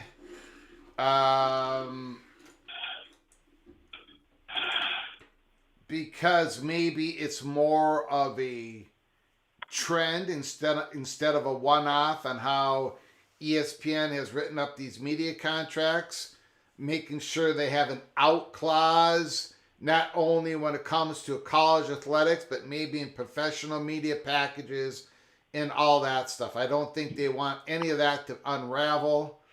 I just think they just don't want it out there. And who knows? I don't know what I don't know. I don't know what's in that media agreement. Maybe it's even worse. Maybe there's other weaknesses to it. I don't know, to be honest with you. But they don't want it out there. And I think it's going to get out there. If you just watch Judge Cooper when he talks about it, he's like, If you saw what he read in his when he just released his rulings on the April 9th pleadings, when he finally got it down on paper, and he just released that a couple days ago, and how he wrote that up, I think he's all gung-ho. I think he has not made a ruling on it. There hasn't been an argument on it yet in Leon County. But I think the judge, this is just my opinion, I think he's big time pro transparency when it comes to that ACC ESPN media agreement. And I think that's the weakest spot in all of this when it comes to ACC leverage. Well, every member has an opportunity to view the document. Yep. Every ACC member. Yep. So they know what's in there. Yep. What is it out of the realm of possibility that one reason they want this to be made public so that it's easier for them to leave? Let's just say hypothetically FSU was wanting to go to the Big Ten, and then the contract is made public and the Big Ten sees, and let's just say the language is clear that FSU, they will be leaving with their rights. Yeah. Okay. Yep. Then even, and then if the Big Ten legal department, legal staff says, yeah, there's nothing legally that would bind them to the ACC going forward. So that even though the lawsuits are moving are just plugging along, the Big Ten might say, okay, yeah, we're not in any legal jeopardy here, and you go ahead and let FSU or Miami or whoever else join. That's a great thread you're pulling on. That's pretty interesting. I still think that the Big Ten would not act with one party talks, but yeah, and that's the thing is, go ahead. I'm sorry, but. If all that would play out the way you said it, and if the language was obvious and it went in the public view, it still would have some sort of kinetic, I don't know if that's the right word, it would still have some effect. It would, maybe the Big Ten would prepare themselves quicker, faster, ready for talks. The third party talks would probably pick up. So I think you're onto something, JD. You're either onto something or on something. But I think you're onto something. That's an interesting take on that. Well, that was just the thing. The goal is to expedite the process. Mm-hmm. So if you have the lawyers that are speculating what it says and doesn't say, when everybody has it in plain view, you can say I'm obligated to you for the next 50 years, but that doesn't make it so. And if the contracts are clear, then there'll be a point where, again, lawyers will sign off on things, or at least sign off on things where you can move forward in preparation, like you suggest, in preparation for any anticipatory moves, exiting the conference or whatever else. But that was the thing that's just been kind of, I don't know, just been clattering around in my head the last few days. Is what's the advantage of making it public? What's the legal advantage of making it public? Yeah. And that was about the only thing that I was coming up with. All right, I'm rambling here. I appreciate your time, sir. Beautiful call, JD. All right, have a good night. Thank you, sir. Thank you, sir. Appreciate it. Mr. Seminole.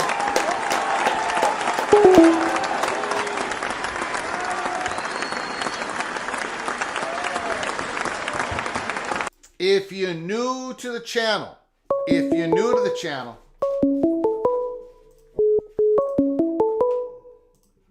Call from ABO Prep Course 100%. So, can you hold on a moment? Absolutely. I appreciate your patience. If you are new to the channel, or if you haven't done so yet, please hit the subscribe button and open up your notifications. We could come on live at any time. We came on live 11 o'clock Eastern time last night. We could do the same thing. There's so many things bubbling behind the curtain. There is so many things going on. We could go on live again, so make sure you subscribe and have your notifications turned on. And please, like Mr. Mountaineer Jeff Morgan said in the chat room, smash that like button if you like our content today. It's free. And if you want to donate to this Rebel Outpost channel, support this channel through a donation. Hit that $, make a comment, and we'll get you super chat as quick as possible. Soap, the floor is yours. Thank you for your patience. You bet. Hey, Greg, do you have your tinfoil hat behind you? Yeah, it's on. My tinfoil hat is on. Okay, I got a buddy, big head, I'm telling you. All right, so we all know that ESPN wants the best games. They want to see Texas play Michigan. They want to see all the top brands. They're not really interested in paying Vanderbilt to play, South Florida, but they're having to do that with the current structure. So what I read or from the report from Dennis Dodd, it stated two things that for the reasoning behind this. One of them was to stave off antitrust. The other was to prevent any Title IX lawsuits from occurring. So from what you described to me, or from what I read there with you, was that the colleges could reduce the number of scholarships in one particular sport, i.e. football, and then redelegate those to women's basketball or baseball or hockey or whatever it might be. So you have a situation, this sets up the situation where you could have, well, let me qualify. I believe we're looking at a $22 million fee to play big-time college football. That money is going to go to the players. Now, under the auspice of the current structure where all players are student athletes on scholarship, that would mean if I'm going to pay a football player, I have to pay a girls soccer player the same amount of money. So that $22 million divided among all college athletes is about $30,000 a year. Yeah, I don't think it's going to be like that, though. Okay. Well, it wouldn't it have to be under Title IX? I don't think so. A football player have to get the same amount of money as a female soccer player? I don't think so. But we're gonna find out. We're gonna find out. I don't think it's equal in result. I think it's equal in opportunity. We're gonna find out that answer. But right now, I think people are planning that that's not what's going to happen. But go on. Okay, because as I understand Title IX, it is spending the same amount of money on women's sports as men's sports, delegating that money evenly, but not based upon the gender of the teams. Now, that having been said, if the players were not on scholarship, if your 85 players were not scholarship players, and they were all, for lack of a better term, walk-ons, they paid their own tuition, they then could be members of the College Football Players Association, and they could receive a salary from the Players Association, and it not affect any state laws, like if the state is going to pay a employee, i.e. a football player, they're going to fall under state law in non-right to work states where they have to be members of the union of the state employees union. Yeah. But you get around that if they're not on scholarship. If they are paying their own way, they can be a member of the College Football Players Association and get money from the College Football Players Association, and each school makes a payment to the College Football Players Association. Now, just incredibly so, if you take $22 million, Greg, and divide it by 85 players, that comes out to almost not. It's like $255,000, $250,000 per year per player. So that's $1 million for 4 years. They could make an arrangement where they say, okay, freshmen get $100,000, sophomores $200,000, juniors $300,000, seniors $400,000. That's going to drive players to stay with the same school for all 4 years, reducing the movement in the portal transfer portal.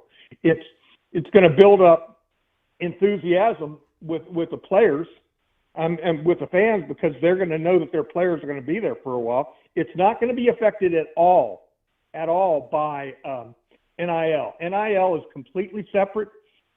If a player can get a contract for selling a razor or something like that, or selling a car, that's completely exclusive. But the schools would pay a third entity, this College Football Players Association, who then could negotiate contracts with ESPN to broadcast their games way down the road. But the key, though, would be that the students would have to pay their own way in college, and many of these kids will qualify for government grants or financial aid to start out with. But it's a very interesting concept that this new legislation that they're talking about, where scholarships could be delegated to other sports if they're not used by football, would open up the portal or open up the opportunity for this. Now, I know that that's a stretch, but it's very interesting that sure enough, when we're talking about how are we going to pay players and not do it where it affects Title IX and it doesn't affect antitrust? There has to be, in my thinking, there has to be a third party involved. What do you think, Greg? How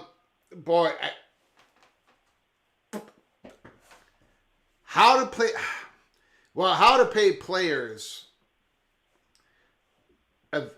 I think the best way to go about it is have a collective bargaining agreement where the student athletes are represented and all that stuff.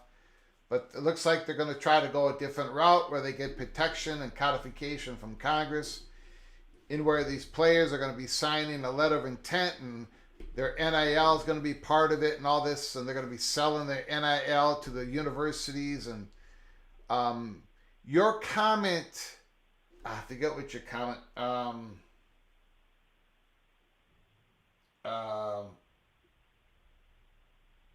I'm having a mind lock here. You're not that old now. Come on, Greg. No, you were talking. You were talking about.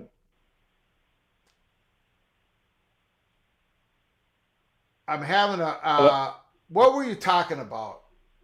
I was talking about players not on scholarship. They would be paying their own way. Yeah. Okay. And the schools. I thank you. The thing, first of all, like it said in the article, it's highly fluid, right? This is just the last thing that is being socialized, and there is a pushback on it. In where there could be no walk-ons in football allowed, none. 85 scholarship, 85 players, or another possibility is 85 scholarship, 95 players, maybe 10 walk-ons. But basically, they're looking at no walk-ons. It's not you said early in your statement, a reduction in football scholarship. It isn't really a proposal of reduction of football scholarship. It's a reduction in football roster size. So they're not replacing football scholarships and distributing to other sports. But they want to have the schools, they have the ability, it looks like, to expand their scholarship size in other sports. But not in football, as it looks like right now, which is a surprise to me. I kind of like it for selfish reasons, but I think that's where we stand right now. But nothing is for certain. Why would they expand all the other sports and reduce college football unless they wanted to have a minimum number of players that they had to pay? And if they have 85 players as opposed to 110 players that they have to pay for college football, versus in women's sports they can have as many scholarships as they want, because that's what they're proposing, is it not? That there's a roster limit size to football, but not necessarily for other sports. Why would they do that? Well, to get around NIL and to get around antitrust law, just like the article said. And to help with Title IX. Yeah, well, that's what I'm sorry. I said that's what I meant was Title IX. To help with Title IX. That's exactly right. And if you're going to pay football players, if you're not going to pay every single athlete on campus, then you're going to have a Title IX issue. And Immaculate makes a great comment in the chat room. This is an attempt to settle a lawsuit. In fact, not just one lawsuit, 3 of them bundled together. And it's a class action lawsuit. And they need enough votes from the universities, from the commissioners. So they're trying to find the sweet spot among this grand, diverse universities, among all of FBS and even in the power conferences. So they're trying to get the votes. They're trying to herd enough votes to get a settlement. So that's why all this is moving pieces, right? One day we're talking about expanded rosters for all the other sports. And now today we're talking about, but it's not going to be an expansion in college football rosters. In fact, there probably won't be any walk-ons. May not be any walk-ons. That might be trying to get some votes over in this faction over here and trying to get enough votes over in that faction over there. And it's all about trying to get the settlement, and you need the votes to get it done. Or it could be about paying 85 players instead of 110. Yeah. Yeah. And that's pretty much what I'm saying. In that's the article was clear, talking about its relationship with why they're doing this is to stave off Title IX challenges and antitrust challenges. So that needs to be the umbrella that we look at it under. And how would this agreement affect those? Well, it would affect them if you're not going to pay, if you're going to have some type of situation where you're paying student athletes different based upon the sport that they play. And that's what this would address. So that's it for me. Thanks, Greg. I'm sorry to take up so much time. No. I greatly appreciate it. Hey, real quick, I sent you a DM. You were talking about acapella. I sent you a DM one time about a Minnesota acapella group called Home Free. HOMEFREE. Yes. Did you? Yeah. And did you listen to them? Yep. You did. Okay. Good. Yeah. All right. They're fantastic. Thanks, bud. Yep. Yeah. All right. Appreciate it. Talk to you later. Thank you, sir. Bye-bye.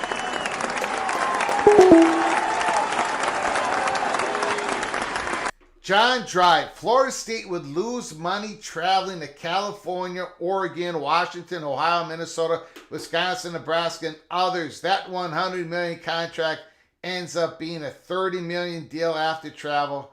Come on, man. Come on. No. That's the same argument that Kliakov tried to use with UCLA. That they were going to actually lose money if they went to the Big Ten. That it's not even close. And in fact, it hurt Kliakov's reputation within the room at PAC. It hurt him in negotiations. It hurt his credibility. He didn't not just say it once, he doubled down on it. No, Florida State would not lose money by joining the Big Ten because of travel expenses. Would their travel expenses increase? Yes. Would the money coming into their coffers because of media money, sponsorship money, college football playoff money, bowl tie-in money, research money as a university being tied in with all these AAU schools, it would absolutely blow away the extra travel money. No. Now, is there a good case to be made that Florida State, if given the choice, should go to the SEC versus the Big Ten? Absolutely. But if Florida State is given the choice in this current environment, what we're seeing in the future, to stay in the ACC versus going to the Big Ten, It's a slam dunk, and it's not even close. Of course they would go to the Big Ten. It's not even, it would take Peter Collins, Richard McCullough, the money perch at Florida State, the money perch that we talked to at Florida State. It would take them a nanosecond to join the Big Ten if and when the offer is there after they get free of their grant of rights. Yeah, travel money is going to be more, but versus everything else, it's not even close. Not even close. Absolutely, you're correct, Sandra Green. Absolutely, but you're there is, let me put it this way.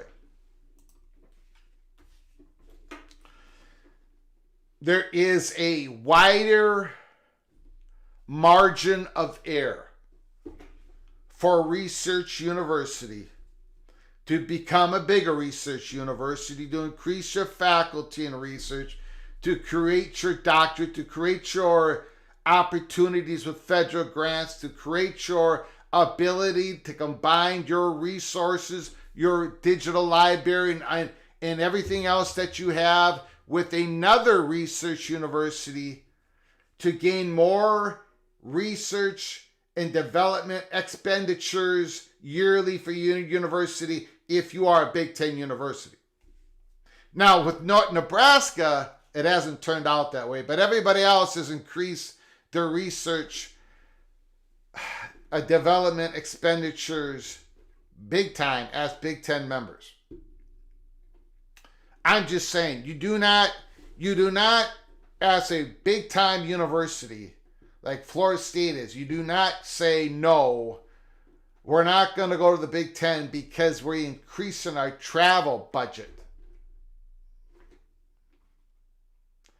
That just isn't part of what's going on. Anyways, I do appreciate everybody coming on in. We're going to close up this live show. We've been on the air for over 2 hours, 2 hours and 12 minutes. We appreciate everybody coming on in. Before you leave, please subscribe to our channel. Smash the like button if you've liked our content. Open up your notifications. You never know when we're going to come on live again. We follow, we go where the story goes in all of college football. This is College Football Peek Around the Corner, the National College Football YouTube channel. I appreciate the donations. Without those donations, we cannot go on live. We appreciate you so very much. All the great comments in the comment section once again. And of course, the incredible phone calls that come from the PATC community. We appreciate you all. I'm very humbled that you decided to share some of your very valuable time Thursday afternoon, May 9th, with me, the fat guy from Minnesota. Tomorrow, Friday, I think we're going to do some,